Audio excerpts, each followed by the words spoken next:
random pictures, full experiences, scenes with movement, emotion, sound, people, danger, desire, memory, and impossible logic.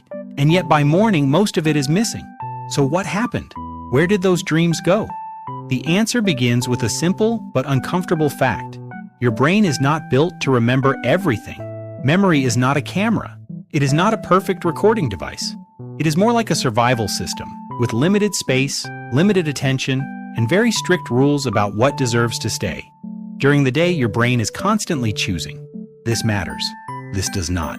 This might hurt me. This might help me. This is new. This is boring. This should become a memory. This can disappear. Most of your waking life is also forgotten. You do not remember every step you took yesterday, every wall you looked at, every random sound in the background, every movement of your hands. Your brain throws away huge amounts of life because keeping all of it would be useless.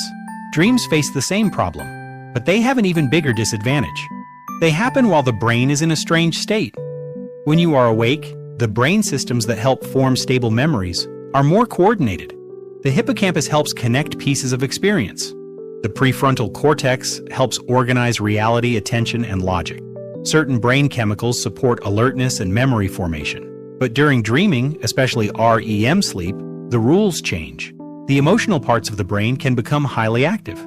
Visual areas can light up, old memories can be pulled apart and recombined. But the parts of the brain that help you check reality and organize memories are not working the same way they do when you are awake. That is why dreams can feel completely normal while you are inside them. You can be in your childhood home, but it is also a school, but it is also an airport. And somehow, your old teacher is there holding a fish and telling you that you are late for a wedding. And instead of saying, "This makes no sense," your dreaming brain says, "Yes, continue." Because the part of you that normally questions reality is turned down. The dream feels real, but it is not being filed like a real event. That is one reason dreams vanish so fast.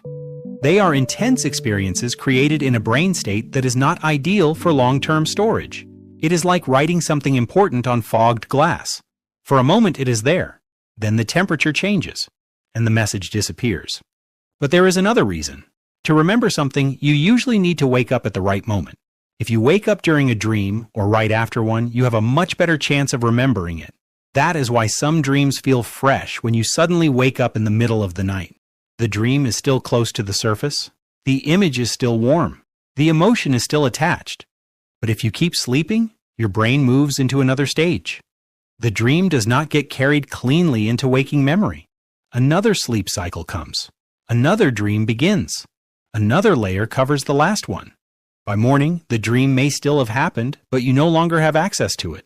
This is why people often say, "I never dream." But most of the time that is probably not true. They dream. They just do not wake up at the right time to catch the dream before it sinks. Dream recall is partly about timing. Some people naturally wake up more during the night. They may remember more dreams because their brain gets more chances to transfer dream fragments into waking memory.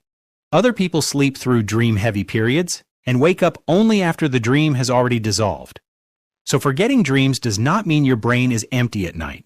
It may mean your sleep is simply too smooth to leave many dream memories behind, which is almost annoying.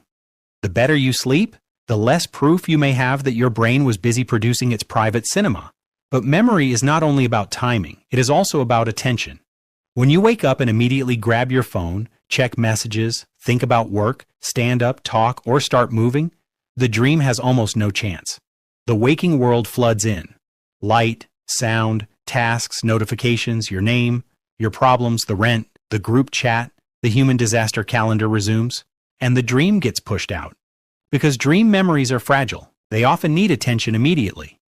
If you wake up and stay still for a few seconds, the dream may remain.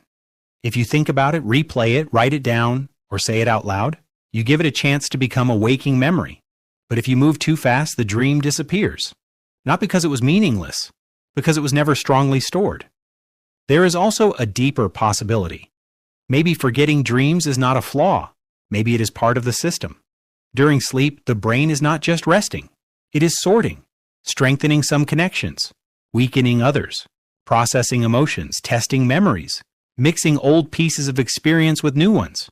Dreams may be one visible side effect of that process, a strange theater built from memory fragments, a place where the brain runs simulations without asking your permission, because apparently even sleep needed management. But if every dream became a strong memory, your mind might become crowded with fake experiences. Imagine remembering every dream with the same weight as real life. Did you actually argue with your friend, or did you dream it? Did you really lose your phone, or did your brain invent that panic at 4 a.m.? Did that conversation happen, or was it just your sleeping mind rehearsing fear? Reality would become harder to trust. So the brain may keep dreams in a temporary space, useful for emotion, useful for processing, useful for internal cleanup, but not always useful to keep. In that sense, forgetting dreams may protect the border between what happened and what was imagined. Dreams are experiences, but they are not always memories. They are mental weather. They pass through the brain, change the atmosphere, and then vanish before morning can ask too many questions. Still, some dreams survive, usually the ones with emotion. Fear makes memories stronger. Surprise makes memories stronger. Grief, desire, shame, danger, love, and shock can all make a dream harder to erase. That is why nightmares are often easier to remember than ordinary dreams. A nightmare wakes you up with your heart racing, your body reacts, your attention snaps on. The dream crosses the border into waking life before it can disappear. This is also why dreams about people you miss can stay with you. The dream may not make sense as a story, but the emotion feels real, and emotion is one of the strongest glue systems memory has. A normal dream fades. An emotional dream leaves a mark. But even then, the mark can change. Dream memory is not stable. When you remember a dream, you may be rebuilding it, not replaying it perfectly. You grab a few fragments and your waking brain tries to make them into a story. This is why dreams often sound more logical when we explain them than they actually felt. We wake up with broken pieces. Then the waking mind becomes a scriptwriter. It adds order. It connects scenes. It says, first this happened, then this happened. But the real dream may have been stranger, more fragmented, less linear. So even the dreams you remember may not be exactly what you dreamed. They are translations. Night language turned into morning language. And something is always lost in translation. This is what makes dreaming so strange. Your brain can create a world strong enough to make you feel terror, happiness, or longing, but weak enough to disappear when the alarm rings. It can make people who are gone feel present again. It can make impossible places feel familiar. It can make nonsense feel like truth. Then it lets the whole thing evaporate. And maybe that is because dreams were never meant to be stored the way real life is stored. Maybe they are not messages carved in stone. Maybe they are sparks, temporary patterns. The brain testing itself in the dark, taking pieces of your past, your fears, your memories, your body, your emotions, and throwing them into a private simulation. Not because every dream has a hidden meaning, not because every dream is a prophecy, but because the sleeping brain is still alive, still sorting, still feeling, still trying to make sense of being you.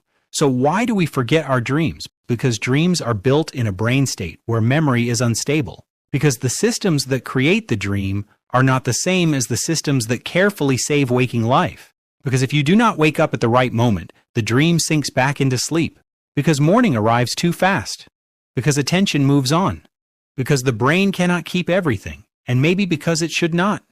A dream is one of the strangest things your mind can make. A world with no physical space. A story with no author. A memory that often fails to become a memory. For a few minutes it exists. You live inside it, you believe it, you react to it. Then you wake up and your brain quietly takes it away.